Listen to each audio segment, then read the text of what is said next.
interest rate determines what the lender charges you to borrow money. The APR, or annual percentage rate, is, to put it simply, the interest rate plus charges and expenses that make up the true cost of financing, including points, origination fee, processing fees, interest, and mortgage insurance. Points are fees paid up front to the lender to lower the interest rates and therefore your monthly payment.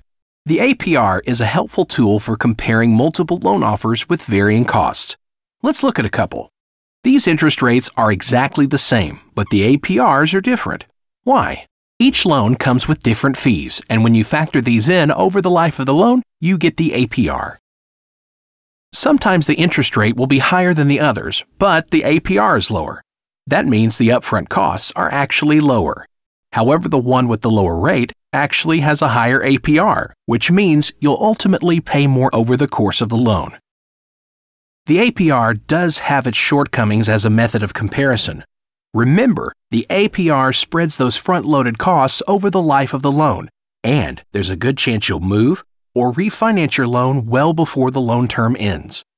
If that happens, your costs are spread out over a shorter time period, changing your actual APR.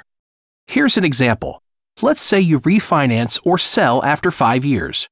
If you chose Loan 1, then your actual APR changes to 4.407% because those upfront costs are now spread out across 5 years, not 30.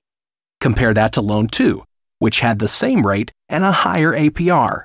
On that loan, the true APR is 5% if sold or refinanced after 5 years. But Loan 3's APR is still 3.75% because there were no costs. Overall, the highest rate loan over 5 years actually was more affordable. There's one more spice to add into the mix: points, which, as mentioned earlier, are fees paid upfront to lower your interest rate. The cost of each point is 1% of your loan amount. For example, on $100,000, 1 point would be $1,000. The amount the interest rate goes down by point varies from lender to lender. You should expect a range from 0.125% to 0.25% on a 30-year fixed. In general, points make sense the longer you plan to stay in your home. Think of it this way.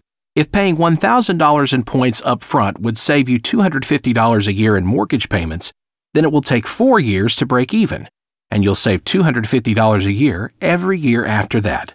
As you shop for lenders, know that the rate reduction you get per point is completely negotiable, and fees associated with points are considered a cost, so they factor into the APR calculations. So that was a lot. Let's sum it all up.